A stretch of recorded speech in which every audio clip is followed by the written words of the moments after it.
Welcome to Tub Talks with Damon. My very special guest today is my friend, advocate, speaker, communicator, and all-around amazing, fabulous human being, Michael Chancley.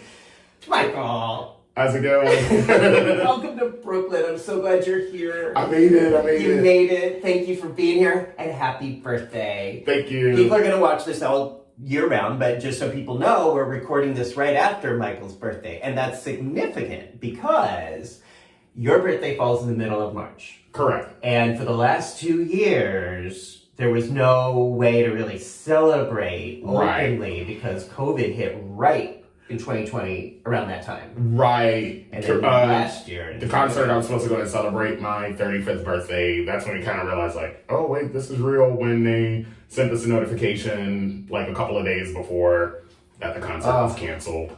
So now in 2022, this is the first time in 3 years you've really been able to have like a real birthday. Right. Which is so wonderful. And you did it here in New York City. Correct. Okay.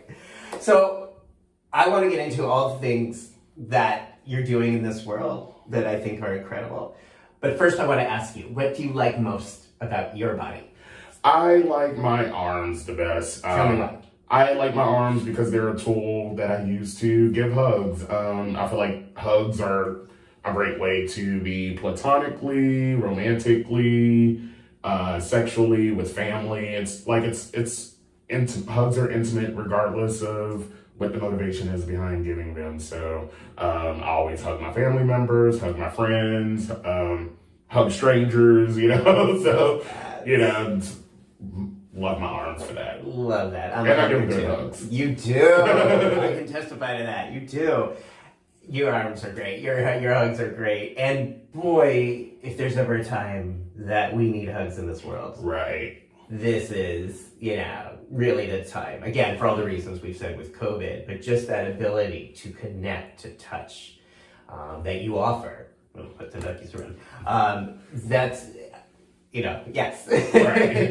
If you get a chance to see Michael, you get a chance to hug Michael, that's a wonderful thing. So, let's talk about PrEP. There's so much going on with PrEP, and it's a topic, obviously, I'm very, very passionate about. Your journey with PrEP goes way back, but let's go back into your history. You currently live in Atlanta. Correct. And up until recently, you were navigating people through social services, through insurance, through structural barriers to accessing PrEP in Atlanta. Correct. But your history goes back to being raised in New Orleans. Correct. So you know these areas really well. You grew up there. Right. Tell me, what was it like to grow up in New Orleans? So New Orleans is a great, fun city. Oddly enough, I'm an extrovert, but as a kid, I was very introverted. So, so the idea of growing up in New Orleans for me was staying inside and playing video games. I didn't start really coming out of my shell until late teen years.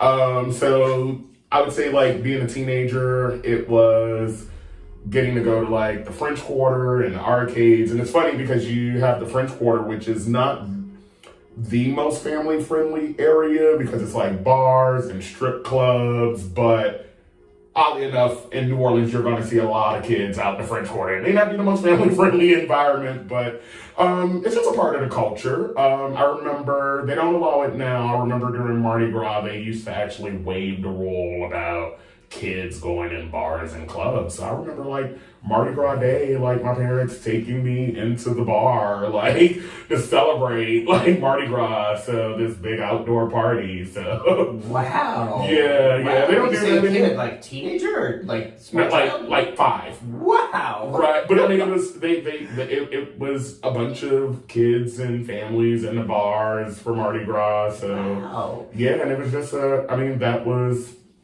just a part of the culture. It didn't seem weird to me. It didn't seem, I remember walking down Bourbon Street with my dad, and the doors of these clubs are wide, the doors of these strip clubs are wide open. So being a kid and seeing boobs, the strippers' boobs, and just you look and you're curious, but it didn't seem as wild as I would think now, you know? When did you start to recognize you were attracted to men?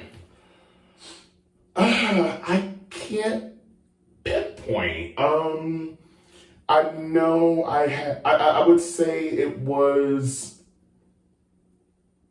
I couldn't actually pinpoint. I do remember there was a time before I was like cognizant of what sex was that I had like puppy love crushes on girls in class. Like, you know, you have that, you know, puppy love, but you know, you think about the idea of what love and relationships are.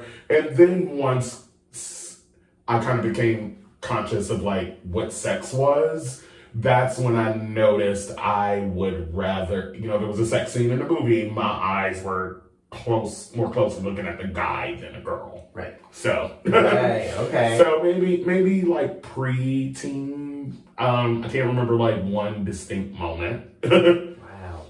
And what was that like for you to kind of start to realize that, like that you were different in that way?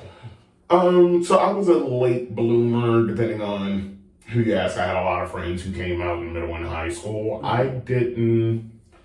I didn't fully say it inside to myself or say it out loud until I was about 18 or 19. So, but it had been, you know, it had been building up for years, like I said, since preteen years. And I just thought if I didn't acknowledge it, even internally, it couldn't be true. And I do remember the distinct point where I'd gotten a laptop my freshman year of college for Christmas. And I just eventually, you know, there was early social media sites like Black Planet and Yahoo Chat. I just remember it was literally like one day I was just like, fuck it, let me look at some of these like gay chat rooms and gay pages on like these, I guess it was kind of like the early era of social media, before the like Facebooks and the MySpaces popped up, you know? And just fully, and then I started talking to people and I was just like, okay, it's out of curiosity. And then, you know, just like the social media today, people, before you actually get to meet them, you start building a repertoire with them. And somebody who I just happened to randomly come across in the chat room, we were the same age, young adults, stayed not too far from where I lived. And we had been talking for months. And I was like, okay, I trust you enough to like meet in person and see if this is for me. And it was, because, you know what, I was 19 and I'm 37 now, so almost 20 years later, and I don't have any regrets. Wow. Do you remember at that time, did you know about HIV? Were there educators or effective messages talking about HIV at that time? Oddly, so yes, I was very well aware, mostly because I was in a teen pregnancy prevention program, like an after-school program. It was actually my first job when I was about 15 years old, working for an organization. They had funding to do a teen talk show on public access that was about like, the funding was for teen pregnancy, but we touched on all kinds of topics that impacted teens. So I was kind of like a production assistant on that. And part of the funding was doing education around HIV, STIs, teen pregnancy, and things like that. So I remember going to college and having my peers, some of them who had kids who were not knowledgeable about HIV and were spreading myths. And at the time I wasn't even sexually active. And I'm like, I'm the one who knows about all of this stuff. So even then, it was like myth busting, you know, and like I said, we were in the early ages of like social media. So we didn't have like a PrEP facts group to go to. So, you know, I remember even like educating some of my peers before I stepped into like years before I ever decided to step into like this educator role, or before I was even sexually active. So you were already using social media to talk about HIV prevention. More in person. Yeah, like living in the dorms in college. So wow, it wasn't like I was working for an organization or did an individual role. It was just like I knew the correct information. When my peers would say incorrect information, I would just correct them. Like, no, actually, you know, it works like this, it doesn't work like that. So wow. Okay. So you have shared information. When you've had information, you've shared information. That's kind of been your guiding force. Okay. Tell me how Hurricane Katrina affected your life, or what that did for your work and life. So Hurricane Katrina actually happened. I decided to I fully started embracing my sexuality in 2004. Katrina, I started actually coming out, peeking out of the closet. So I started developing a circle of gay friends, started going to gay bars and clubs and stuff in 2005. And at that point, Katrina hit in August. So I think I started coming out maybe spring break or early summer. And by the end of the summer, Katrina hit and my family evacuated to, I'm not going to call out the city because I don't want anybody mad at me, but it was a town in Alabama that was smaller than New Orleans, didn't have the social supports that I felt like I needed to come to grips with my sexuality, and also just being stuck in a hotel with my family, who I hadn't discussed my sexuality with at the time. I just rationalized that it was easier I was working at the Marriott at the time. They were like, hey, we'll get you a ride back to New Orleans. Wow. It was 2.5 weeks, 3 weeks later, there were still parts of New Orleans that were underwater. Yeah.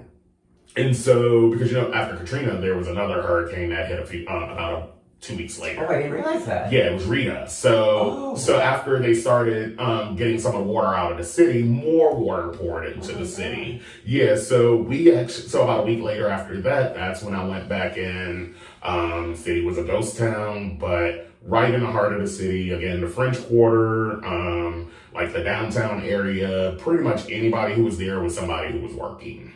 Wow. So some of the clubs and bars and restaurants started reopening to kind of, I don't want to say a sense of normalcy, but when I got there, it was New Orleans, Bourbon Street was this big party. And in retrospect, I'm kind of I don't know how I feel about, I sort of mixed feelings about that, but it was, again, coming from this small town in Alabama, stuck in a hotel with my family and cousins and aunts, and trying to come to grips with my own sexuality. It was let me go back home and I'll figure it out from there.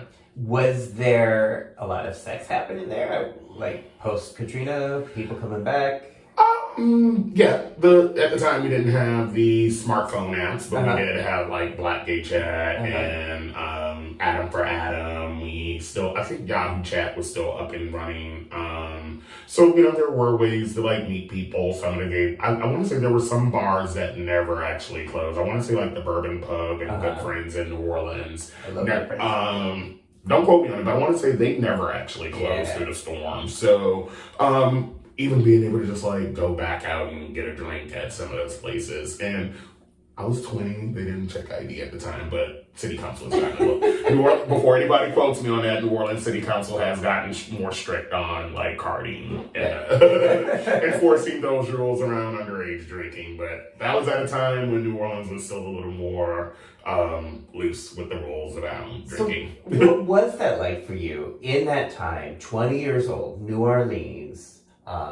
What did that feel like for you? You're at this point, you're living independently, right, in a hotel. Correct. That sounds like fun, but I'm a mama's boy, so that was first time being separated from family. Yeah. What was that like? It was a lot. I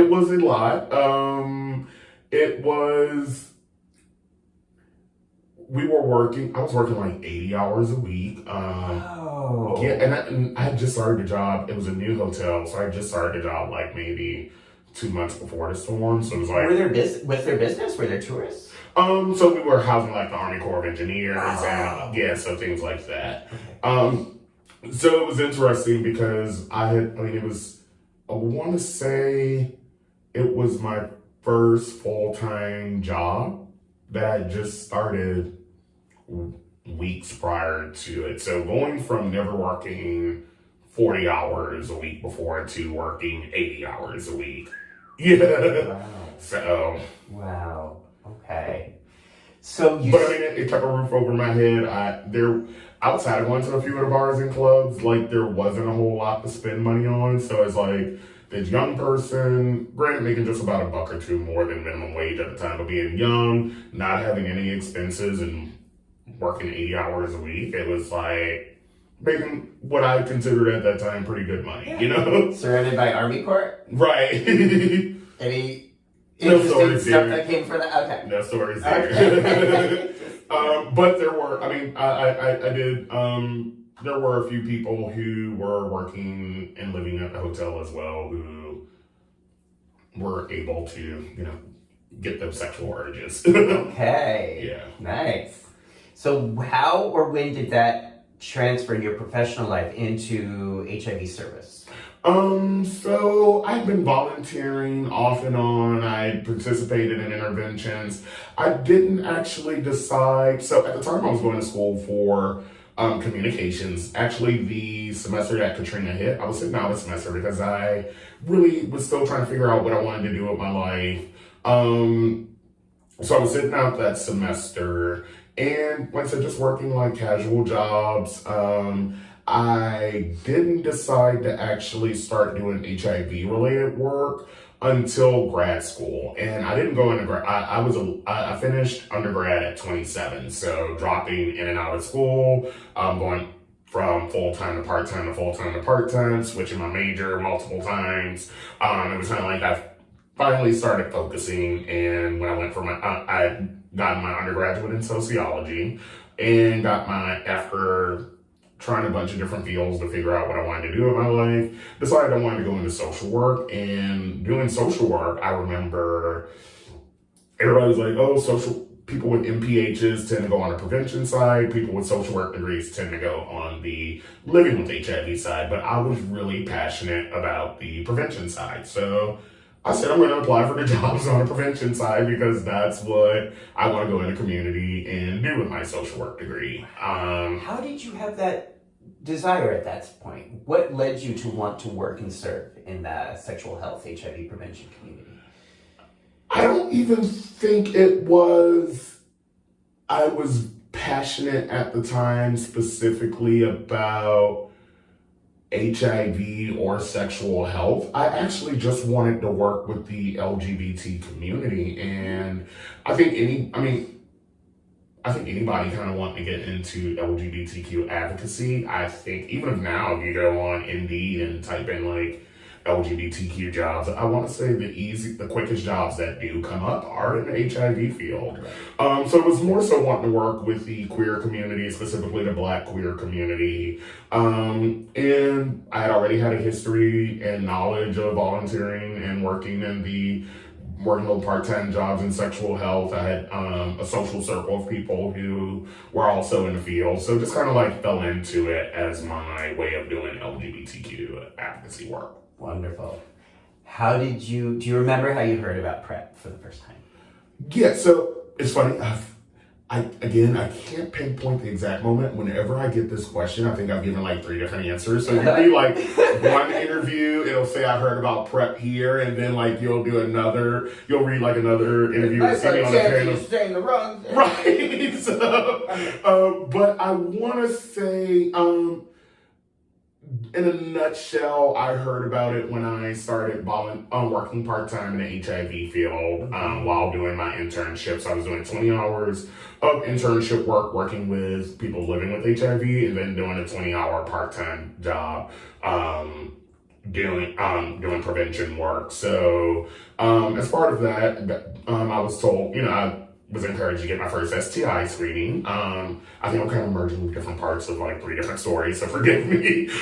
But just working in the field, and one of my coworkers who was a nurse encouraged me to get an STI screening. I regularly always got an HIV test. I had never gotten an STI screening before. Just being young, not having insurance, not necessarily knowing the right places to go. It was like maybe the only option was like the one like free clinic that you'd have to wait for hours and hours, stuff like that. So I just never prioritized it, and he encouraged me to get an STI screening. And through that process, that's when I learned about PrEP. So wow. I would say that was maybe about 2013, 2014. Wow. So that was really early on. Right. Relatively speaking, that was very early on. Right. Wow. Okay, so you learned about it, and then you started taking it right around your 30th birthday. Yeah. So just being young, not having insurance, just kind of getting into the professional world. I was one of those people. I went to the doctor when I was sick. So, just being 30, it was more than just PrEP. It was like, okay, now's the time to get proactive about my health. Actually start doing regular checkups. And since I was working in the field and learning about HIV and PrEP, it was something I decided to act when I talked to my provider. I was a part of an HMO, so I didn't have options to where I could go. So went to my primary care provider and I told her about PrEP, and as she said, Truvada. She had never heard of it. Well, it was Truvada, but she had never heard of it. I actually printed out those CDC guidelines. This was shortly after the CDC released those guidelines, and even though she wasn't knowledgeable about it, she was hesitant to prescribe it because I did report consistent condom usage. You reported consistent condom usage.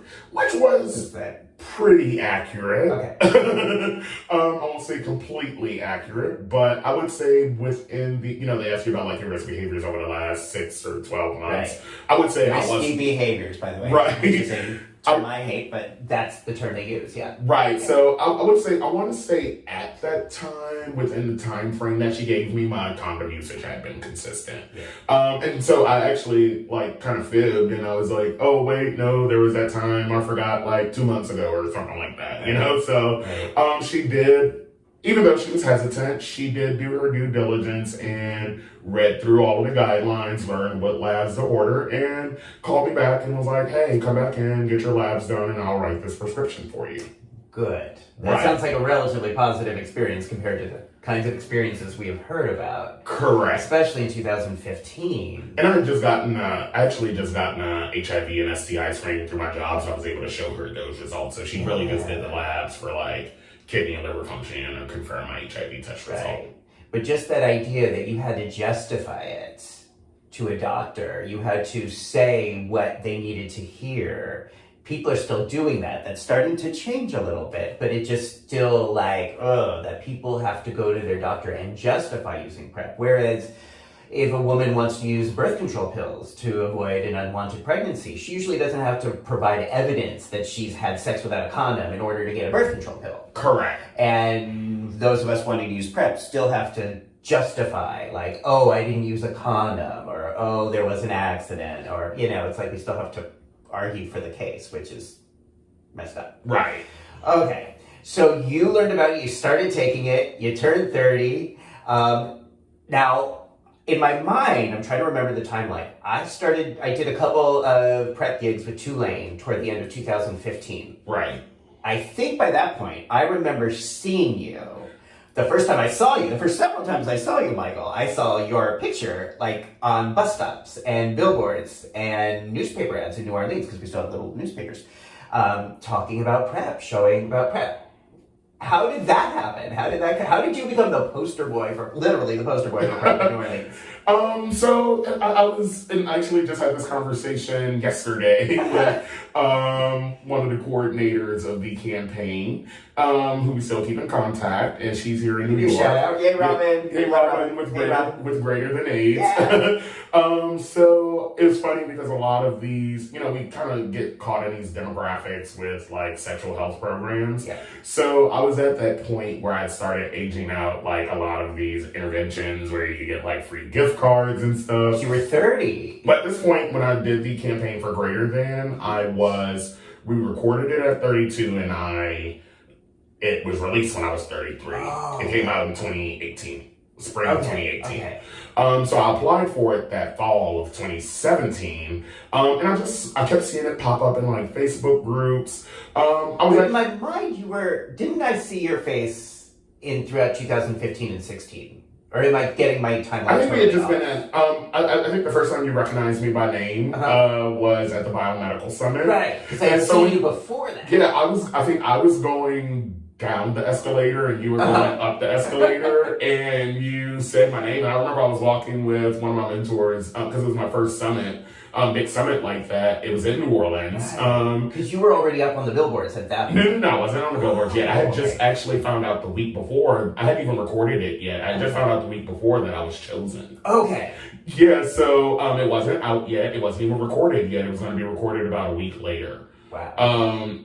So I remember I was going up the escalator, you were coming down, I was with my mentor, Gina Brown in New Orleans, and she was like introducing me to everyone. Yes. So, and you recognized me by name, you were like, hey Michael, and I was like, oh my God, somebody like in the HIV, because I was like burnt out at that point. I didn't want to do the work anymore. So the going to the Biomedical Summit did kind of like re-energize. It was like all in the same week. I went to the Biomedical Summit. I just found out I had gotten a scholarship to it like the month before. And then I found out that I was going to be a part of the Greater Than AIDS campaign. So it kind of like re-energized me and made me more passionate about it again because I was ready to bow out gracefully. Wow. Like, do you believe in signs? Do you believe the universe and spirits give us signs? Oh yeah, I go through. I go through every year. I go through this. I'm not doing HIV related work anymore. Then something's like, okay, I'm in it again. So if you ever hear me like venting and like I'm not doing this anymore, just listen and know that I'm going to continue to do it.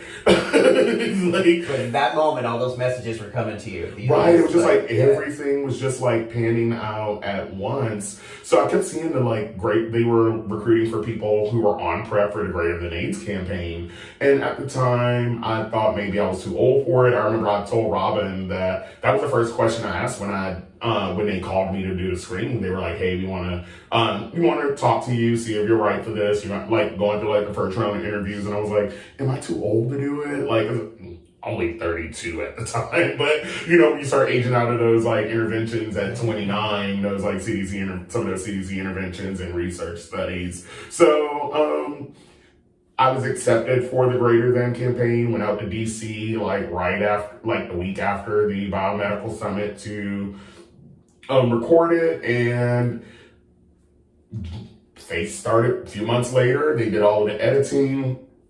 And I remember literally going to the Chinese takeout restaurant that I had been going to almost weekly since I was like maybe 10, 11 years old. And the lady who had watched me grow up in the window, she was like, you're on the billboard. And I remember literally like I was in my apartment complex and one of my neighbors who I had never spoken to before, they were like, I saw you on the bus ad. And then like I was walking to lunch with some of my coworkers and somebody was like, hey, that's you from the like PrEP ad. So I was like, and I didn't think it was, it wasn't a Super Bowl commercial, so I didn't think I was, but I remember being at a like a bar and grill, and we were watching the season finale of Pose, and my commercial came on while I was at the bar getting a drink during a commercial break, and everybody started yelling, Michael, look, you're on the TV. So I was like, okay, so everybody knows I'm on PrEP now. What did that feel like?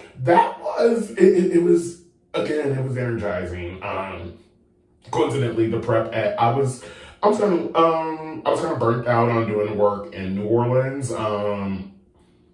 I was, for several personal reasons, I was ready to leave New Orleans, and the campaign launched right around the time that I was putting the wheels in motion to pack up my car and go to Atlanta. And just so happened, right after it launched in Louisiana, when I got to Atlanta, it was around the same time that the campaign launched in Georgia. So I'm, like I said, at this point, I'm an extrovert now. So like all of my new friends who I knew for the better part of like 2 weeks started sending me like pictures on Facebook or texting me like, I just saw this ad with your picture. And, I started working in a PrEP clinic and even had a couple of clients like, you look so familiar. And I'm like, I don't know. I just moved here. And they were like, were you on like a poster or something? Like, yeah, that was me, So wow. it was just like, again, like the universe just put everything into motion for me. Wow. All right.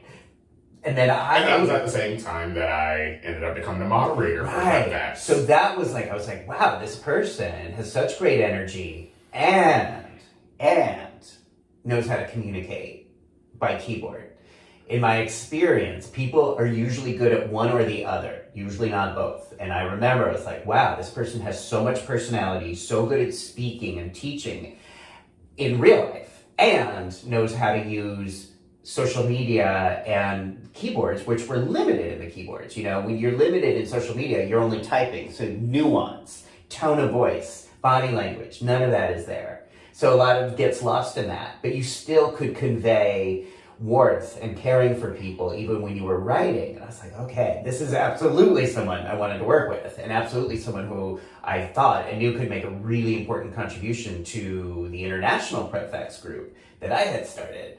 So I asked you to join, and you said yes, and I was so happy. And that was early 2018. No, that was actually, I moved to... Am I getting all my dates wrong today? Yeah, no, I don't know how I remember these, like, so I remember these details, because I remember this was, like, literally after I put in my 2 weeks notice on my job, so I was ready to move to Atlanta, because my last day on my job was Friday, and I moved to Atlanta on that Tuesday. So this was 18, summer of 2018. 18, yes. Yeah, so you actually asked me to, it was within the time period that I put in my 2 weeks notice. Yeah. So so it was like all in the same like time period. The campaign came out, I was moving to Atlanta. Quitting my job with no job lined up, moved to Atlanta. That's when I became a moderator for the PrEP Facts group. Yes. And right after I became a moderator for the PrEP Facts group, within like weeks, I saw a job posted about a PrEP coordinator, clinic coordinator position in Atlanta, and I inboxed the manager of that position. And first job interview I went on when I got to Atlanta, and got it. Wonderful. So you were doing navigation there up until fairly recently. Correct. Okay. During this time, so for me, it was when COVID hit, was when I started to have a different experience moderating in social media. For me personally, well, it was also like I'd been doing it for 7 years. So it's kind of, 7 years is, without a break is a long time to do anything. Unless you're raising a child, it's sort of like, eventually it's time to step off. But I didn't want to let go of the Facebook group that I had started unless there was some way I could hand it off to someone who I trusted. Right. I mean, it was kind of like a baby for me. It was kind of like a child. And I did not want to step away from that unless I could, feel like it was in good hands, in good arms. Right. And I just thought you were the first person I thought of. You were really the only person I thought of. Who I was like, okay, this is someone who I think I trust spiritually, mentally, professionally, and could walk away from it knowing that it was in your capable arms. Right. And I just always want to thank you for that, because I approached you, I told you what was going on, you were like, yes, I want to do this. I was like, let's do this. And in the summer of 2020, or the fall of 2020, you took over as the head administrator of the International PrEP Facts group. Right. And again, it was like, that was one of those situations. Like I said, I feel like this happens to me every year. So I've accepted it as a part of my life. I was like burnt out again, dealing with the pandemic, dealing with isolation, still not figuring out where my career was going to go. And just as I felt like I was being burnt out again, I took over the PrEP Facts group, which was perfect timing because then I had moved into linkage to care for people living with HIV.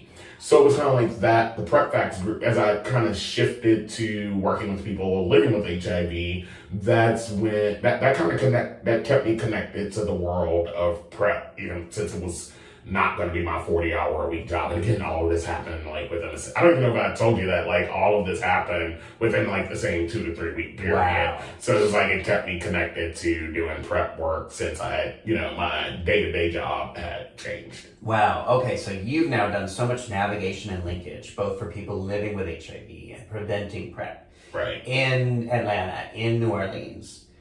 Okay. So now I want to get into like what's happening in the PrEP world, what's happening in our country, and like what I think you have a point of view. I think you have an expertise that a lot of people in DC making policy do not have. Last year, at the end of 2021, the White House came out with yet another plan to end HIV by 2030. Right. The plan to end, like every few years there's a new plan. What, if anything, first, what do you think is good about that? What do you think, if anything, what do you think they're doing well? They were proactive. Like, I give credit where credit is due, and the first thing I saw was that they were proactive in guidelines around injectable PrEP, because at this time, this was a few weeks before it was FDA approved. Yeah.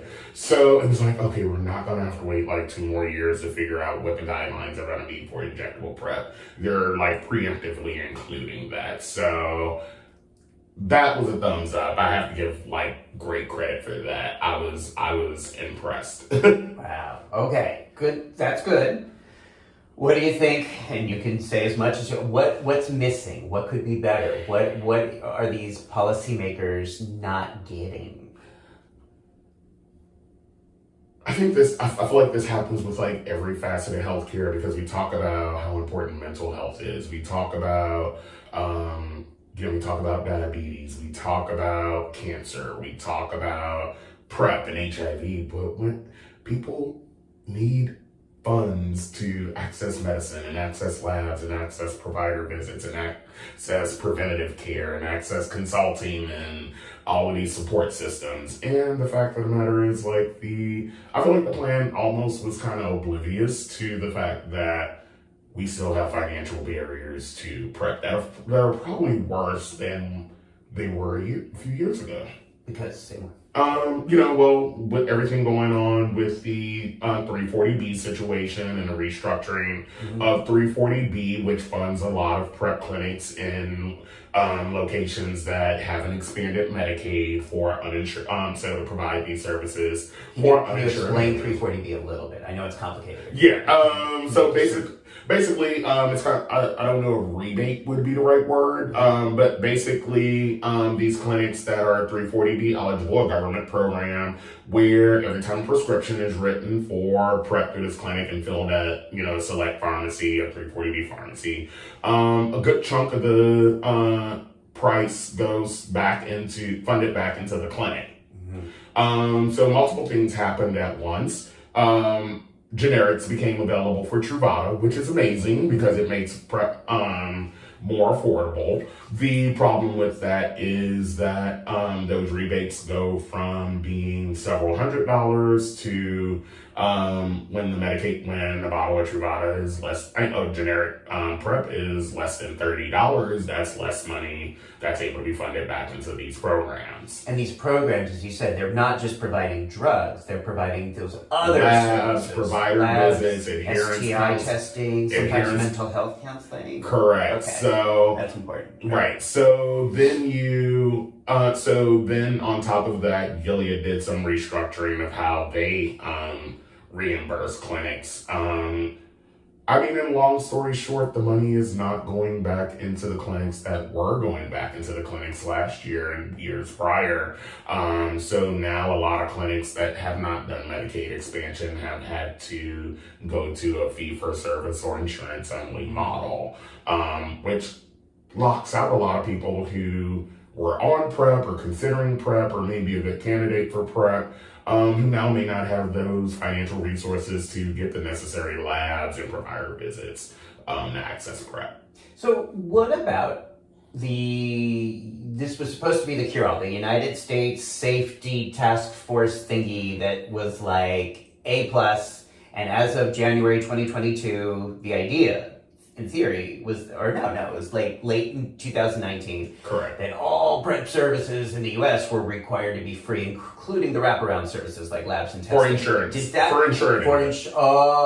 So the gap there is that's for insured people, but if you're uninsured, it's not. You're fucked. Yeah. So that's basically if you have. It's like normal insurance. So like if you have like a student plan through your university, it doesn't cover those plans. But basically if it's a employer group plan or any ACA compliant Affordable Care Act, so like if you got it through the marketplace, all of those plans must cover all associated costs with PrEP. Okay. But once again, then it's the non-insured or underinsured who get lost in that. Correct. And the current White House plan is not really adequately addressing those gaps. Correct. Okay. Okay. Good. See, I think I know stuff, but I'm not up to date at all with like that situation and all these changes. It's a rapidly ever changing picture. Okay, what else do you think could be done better when the White House or when policymakers are talking about how come we can't get black men in the South to take PrEP? What are they missing?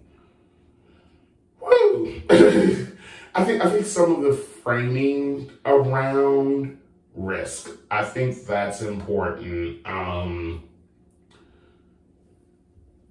When I talk to people, whether it's clients, whether it's friends, people enjoy sex and oftentimes enjoy sex without condoms, but we're taught to be ashamed of what we enjoy. So I've actually talked to people who are like, I know I need to be on PrEP, but if I get on PrEP, that's going to be an incentive to not wear condoms because I'm supposed to wear condoms and I have to wear condoms because that's what I'm told that I'm supposed to wear condoms, you know? And I think you can only hear that so many times in your life before, you know, as a black gay man. I just remember I had a friend who had their own sexual trauma that I didn't realize that I was re-traumatizing in even my preaching about sexual health. Basically, you know, just kind of like, you know, and not to go into detail about this person, but I was kind of badgering them, like, use condoms, ignoring their own traumas around, like, sex and their own sexual health and things like that. So I realized you kind of have to, you can provide resources to people, you can provide education to people, but you have to meet people where they are and not shame them for what they enjoy or what they've done in the past or what they do in the future. So I think a lot of the framing that we do around risk, a lot of the framing that we use, that we talk about PrEP in relation to condoms. I know some people who are on PrEP who use condoms all the time. I know some people who are on PrEP who use condoms none of the time. I know people who fall somewhere in the middle, you know. And I think we need to talk about PrEP in all of those contexts. I've gone to meetings where the topic wouldn't even be PrEP and like sexual health, more about access to PrEP. And I've seen so many people take over the conversation with this fixation on, but if people are going to be on PrEP, they need to use condoms as well. Like, excuse me, we're talking about like people not being able to access it because of funding or, you know, or, you know, like where is this even in the conversation? Like we've let, wherever your personal values are around condom usage, I think in a lot of contexts, especially when it comes to black gay males in the South, we've let it dominate the conversation that, you know, if somebody is starving, you're not going to talk to them about overeating, you're going to provide them food. So if someone does not have access to PrEP, let's talk about giving them access to PrEP before we start talking about, well, they get on PrEP, they may not use condoms, and they may get another STI. Well, guess what? We're like, that's a hypothetical because this person doesn't even have access to PrEP right now. You're fixated on the wrong thing and at the wrong time, you know? Where do you think that comes from? That policing with the condoming, the shoulding of condoms, why is that still happening today? Like, do you think it's religious? Do you think it's like people trying to control black bodies? I think it becomes a thing of almost of habit sometimes that we don't.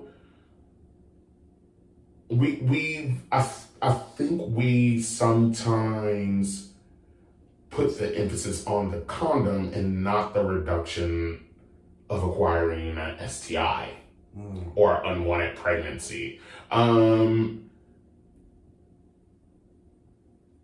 Especially when I talk, like I see within the HIV field a lot, we celebrate if it's a mixed status couple, mixed status being one person living with HIV, one person not living with HIV, having a baby and the baby being born negative, and we celebrate that.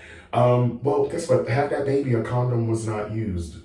We utilized PrEP and U equals U in those moments.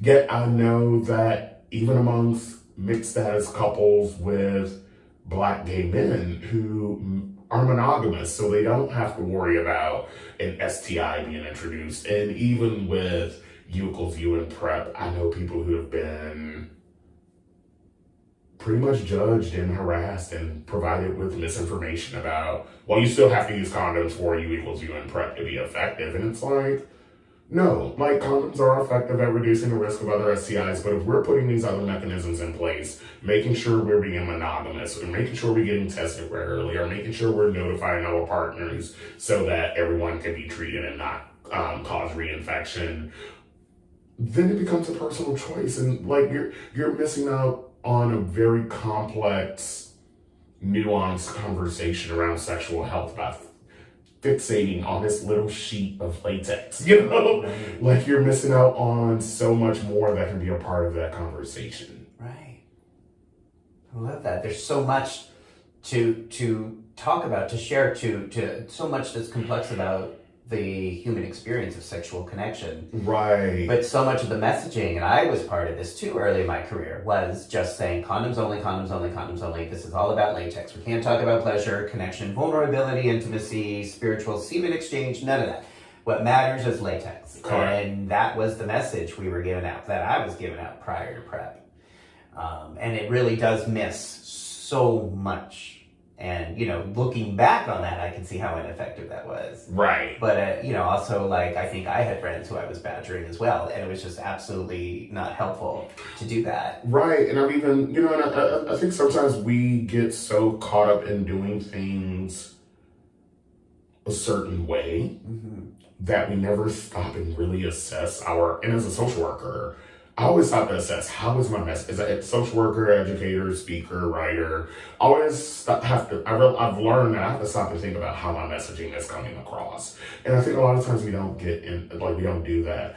And I think one thing I've noticed is that we've gotten so aggressive about getting people tested. So I think about the times I've tested at like Pride and nightclubs and special events and things like that we don't stop to so I've seen outreach workers not take no for an answer. So I've literally watched people who I may know someone's HIV status either from a professional standpoint or because that person has confided in me, and watch the outreach worker like, come on, you gotta get tested, and it's like, just put up the sign and let people know that the service is being offered, and if they decide they want to do it, they can do it. Like, because you're not being cognizant of how you approach people. Right.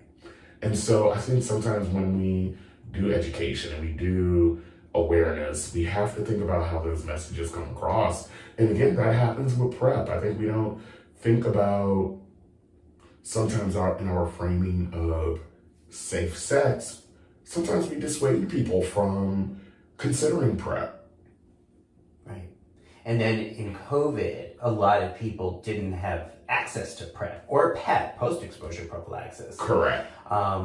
Partly because it was so hard to get medical care, partly because there was a lot of judgment that we saw, that people were saying you should not be having sex during a pandemic. Did you find... I've seen people say that. It's ridiculous. People did not stop having sex during COVID. It didn't happen. Right. But unfortunately, the treatment and the prevention services that were available for so many people, I know this in New York City, were gone. So people could no longer access STI testing or PEP and often PrEP. Did you find in your area in Atlanta that were you hearing about more people, or were more and more people becoming HIV positive because of that lack of resources? Well, so it was interesting because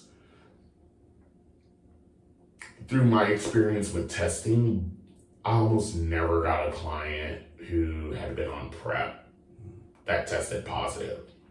And then 6 months into COVID, I go into HIV linking people to HIV care. And, you ask all these questions, you can kind of get a background. And at that point, It was people who had previously been on PrEP. They lost insurance. They didn't keep up with their appointments. They were, ran into barriers accessing their PEP. So, or even had access. Sometimes it wasn't an access issue. We were supposed to be social distancing. So people are like, well, I'm not having sex, so I'm not going to take my PrEP. And then it's like, we get those 1 o'clock, 2 o'clock in the morning urges, but you don't have PrEP in your system. And I don't even know if at the time I want to say we weren't even including on demand or 211 and conversations about guidelines and things like that, even though 211 and on demand had been around. So I don't think even people knew it was an option. So it's like those urges happen, even while you're supposed to be social distancing and you're not consistently taking your PrEP, and then, Yeah. So I've heard different facets of that story. I don't even think it was just an access issue. I think, again, it was a messaging issue. We're not supposed to be having sex. So why are you, so if you're not supposed to be having sex, why are you taking this medication? The fact that I was having clients who were like, I had a bottle of Truvada or Descovy sitting right there, but I wasn't taking it, and now I'm being linked to HIV care, Wow. Do you think any of that would have made a difference if people had access to PEP, post-exposure prophylaxis? If they could get that over the counter, or they could get that directly from a Walgreens pharmacist, do you think any of that would have played out differently if it was available like that? I don't know. I can honestly say I don't know. So I would, I'm not a prescriber, so I was about to say that wrong. I didn't prescribe PEP, but I've helped a lot of people access PEP. And so many times it would be, I would say overwhelming majority had never heard of PEP before. It's like, you have sex without a condom. That's a way of transmitting HIV. You panic and you deep dive into Google, and then you find out about PEP. So a lot of people I know who came in to get PEP had never heard of it prior to their exposure, and they found out about it on their own, So I don't really think increasing ability to access it would definitely be beneficial, but I think a part of it is also PEP has been around before PrEP, and it's not in mainstream conversations. Right. There hasn't been that push. Right. Someone said to me there was no PEP facts group. We've had a PrEP facts group. Right. But we've never had a PEP facts group. I'm like, oh. Right. We didn't have that enthusiasm from the community yet. Right. So it's again, you kind of, I don't know what the exact path is, but you hop on Google and find out that you were exposed to HIV 12 hours ago, and it's like, need to figure out what I'm going to do. And oftentimes it would be people who are not aware of the window period on tests, so they'll start Googling I just had an exposure, I need to figure out where to go get tested, and then kind of find out about PEP and would, reach out. Okay, so the Biden committee says, Michael, you're amazing, we love your work, help us, we want to give you money, we want to give you funding, we want to give you staff to reduce HIV rates in the South. What would you do with that money, staff, and power and time if that was ever presented to you? What would be your plan? Don't give me the money. Pay for the labs and pay for the provider visits of the people who need to access PrEP. We did not expand. So that would be really adequate funding for all the wraparound services. Correct, because again, in the South, we have not expanded Medicaid. So if you're young and able-bodied, you really have no options for healthcare. Even if you go on the marketplace, those plans are not cheap. Not affordable. Right, the unaffordable healthcare. Right. Yeah, so, and even then, it's and maybe I'm, like I said, I feel like sometimes these conversations happen in silos. You have people who do advocacy around making insulin available, and advocacy around cancer, and advocacy around HIV and PrEP, and the real conversation is we don't have affordable, accessible healthcare, period. Not just HIV care, not just cancer care, not just diabetes care, not just mental health care. We don't, at some point we need this. It's like, I think wherever you fall on the political spectrum, and I think we're more the same than we're different. It's funny to watch like both sides of the political spectrum argue about how unaffordable healthcare is. Yeah. And it's like, well, we could just make healthcare free since we're all on the same page that healthcare is unaffordable. And at this point, individually paying for healthcare, we're like, for what would be a little bit more money in taxes, could save you in copays and deductibles and these affordable plans that are like several $100s per person per month. Like a family plan is, in the thousands per month. And so it's just, even employer-based healthcare, it's like a lot of people can't afford $50, $60 every 2 weeks coming out of their paychecks. Yeah. Just to pay like your portion of, even I would say even when you have jobs that like pay a significant portion of, they're not paying all of it. Like, I think, I don't know the exact amount, but just anecdotally, people I talk to, typically about 40 or 50 or more is coming out of their paycheck. And that's not talking about if you have kids or a spouse. Like, I know some people have to like decline getting health care because it would be almost like one of their paychecks to cover their whole family, Right. So what I'm hearing from you is that where there could really be impact now today is if that gap for wraparound services was being filled in, if this was not a money issue for people who are uninsured or underinsured, that they could get PrEP, they could get healthcare, they could get insulin, they could get cancer treatment, they could get their labs, their testing, their doctor's visits covered. Right. If those were priorities, we would see I'm unapologetically, regardless of who it comes through, whoever tweaks the bill, and I am pro Medicare for all or any kind of equivalent program. I don't think people need to pay for health care in what's supposed to be the richest country in the world. That's just ridiculous to me. Well, and it's worth hearing because you have been working, again, in New Orleans and Atlanta, people living with HIV, people trying not to get HIV, in healthcare and HIV, sexual health. You've been doing this for nearly 2 decades. So you do have a position that is really, I think, important for people to hear. Right, this is going to sound silly, but I just think about doing linkage, how many trees we waste getting and filling out paperwork for medication assistance programs. It's just just make healthcare free. It's not it's not worth it. We're jumping through too many hoops. Even if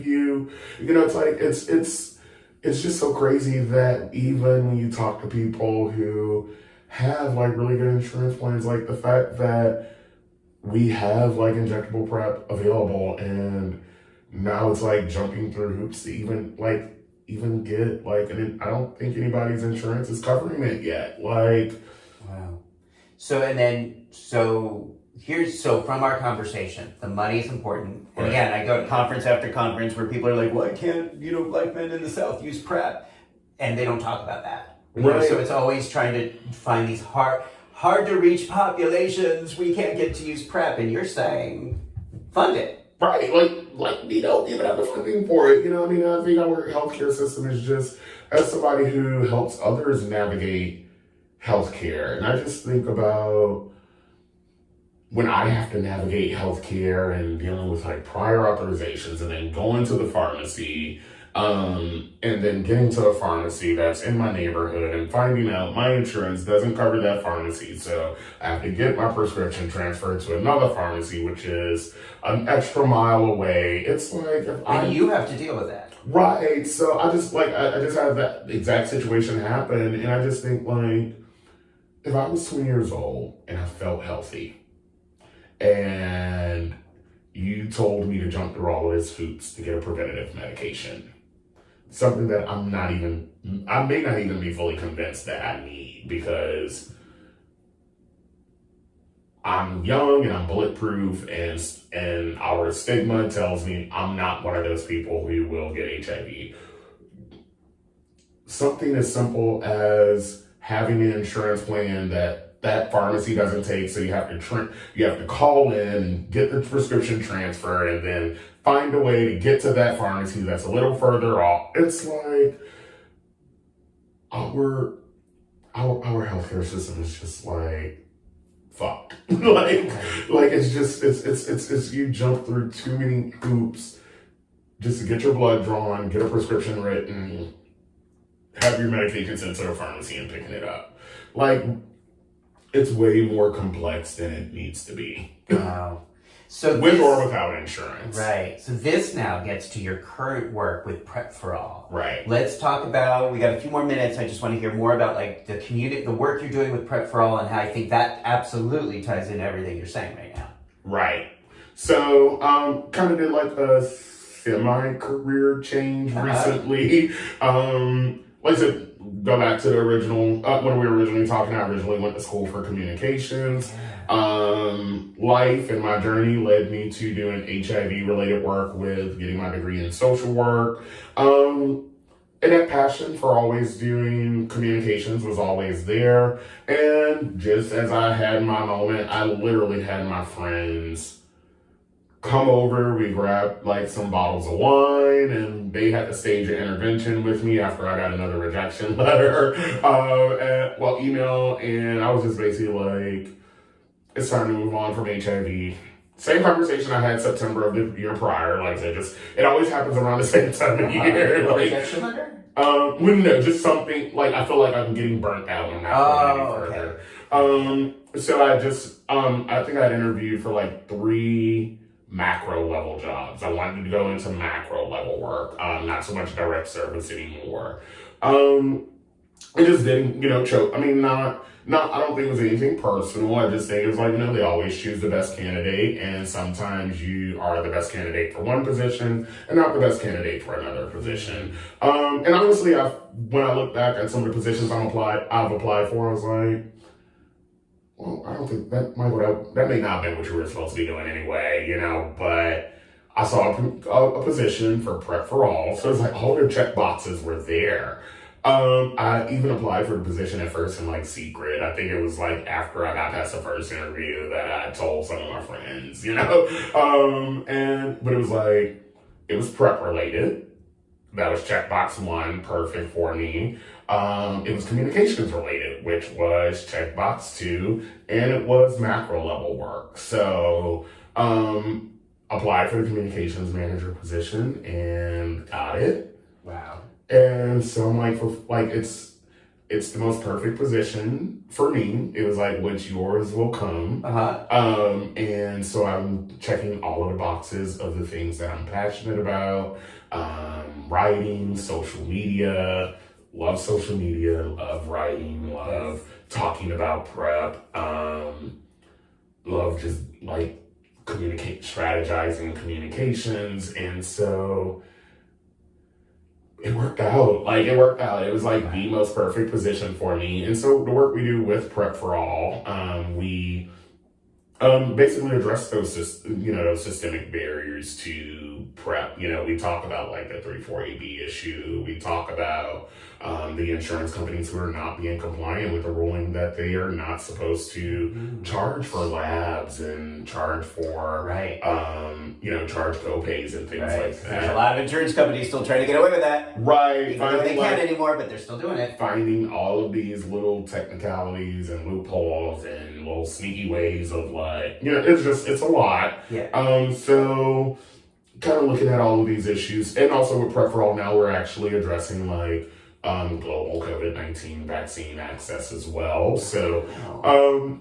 that's different for me. And so even getting to learn about the global market with the public health world, and it definitely has reframed my way of thinking about how we're going to get out of the pandemic, and so it's so funny how things come full circle, because we talk about masking and we talk about everybody getting vaccinated, but we don't talk about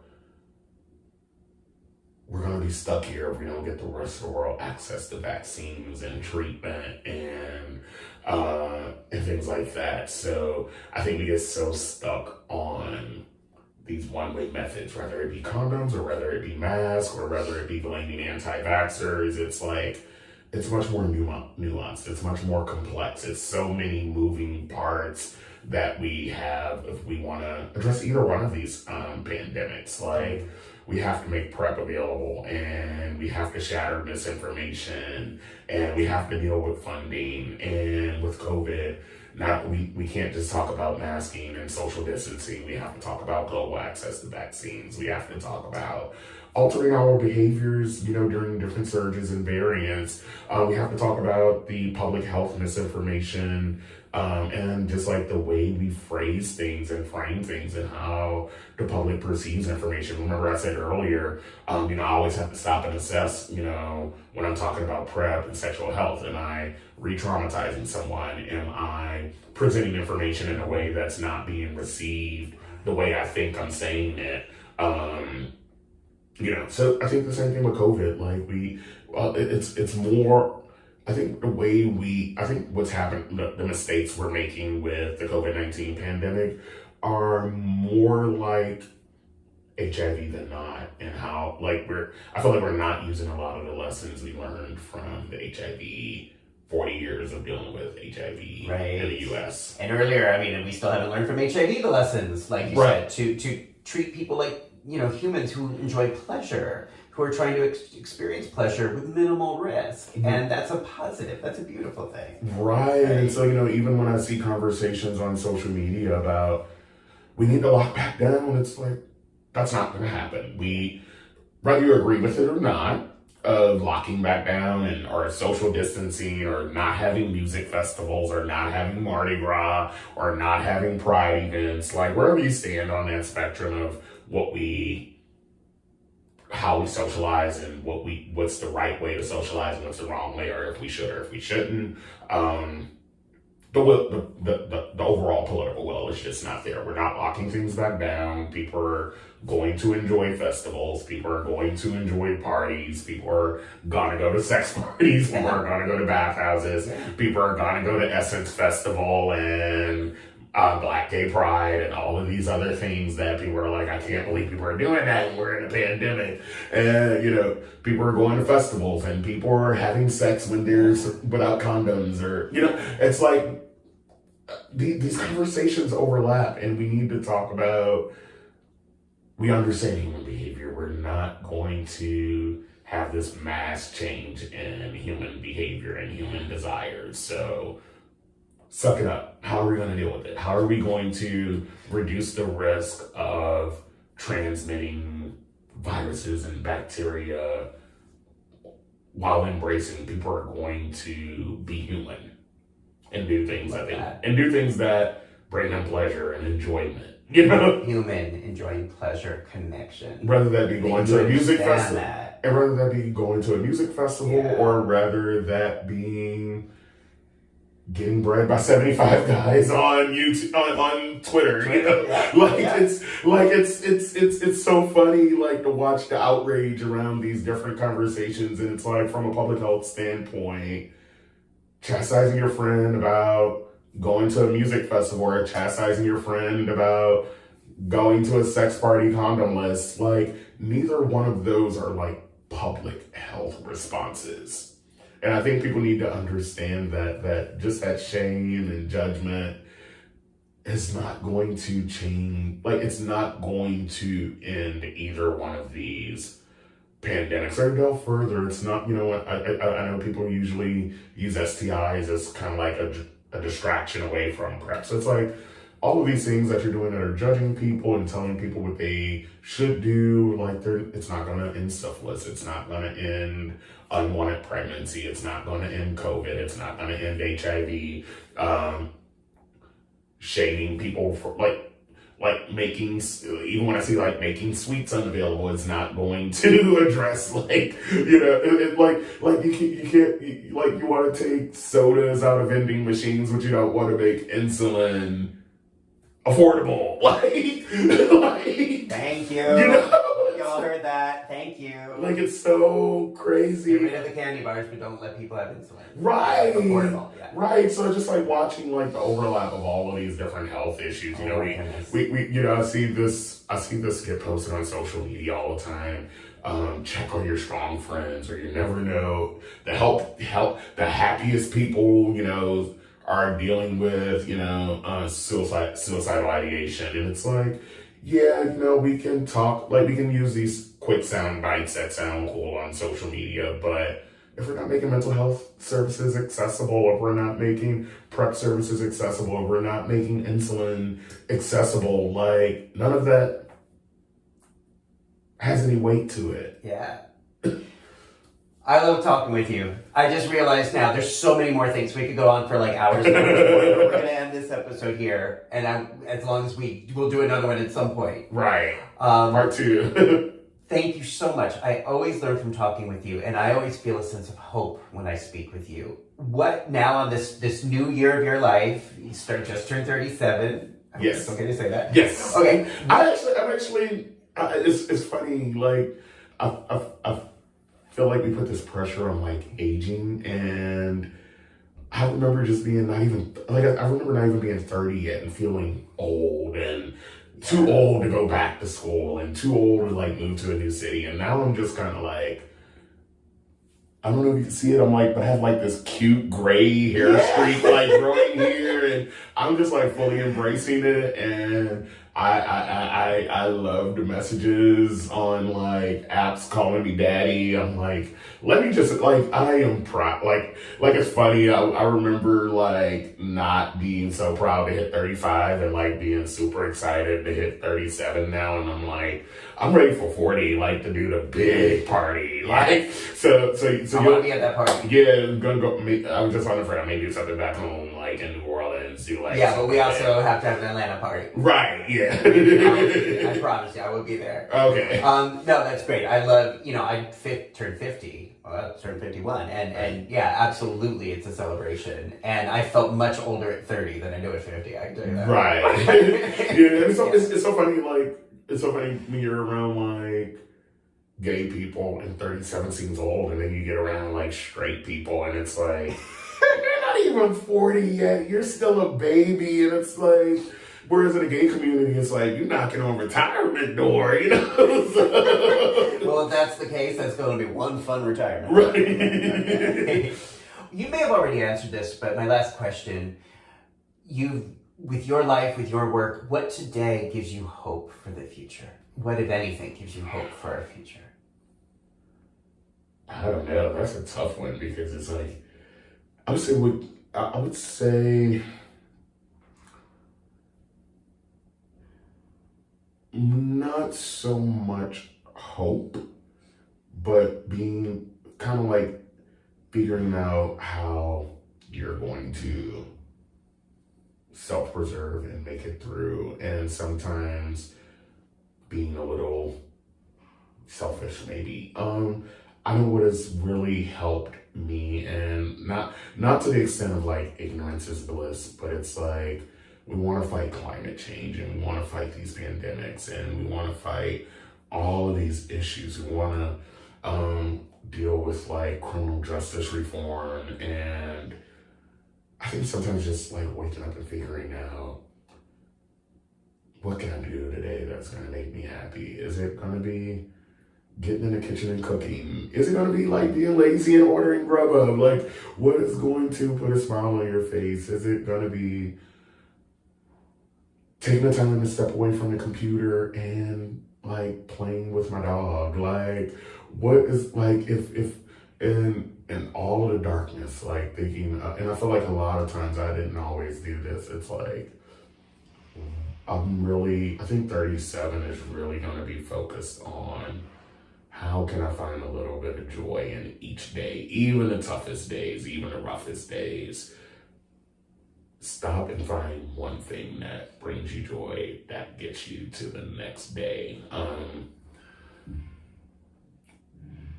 There were some days I didn't know if I was going to make it to the next day, especially with the pandemic. And now it's just like, I told you the situation of losing my wallet a few months ago, and it was just like, while trying to like replace my credit cards. It was just like, I remember it was just one day ordering some stuff off of like Instacart and getting in the kitchen and just making a home cooked meal. And it was like, okay, today was rough, but I'm eating a home cooked meal that I made all by myself. Like that's gonna be what is going to make me happy today.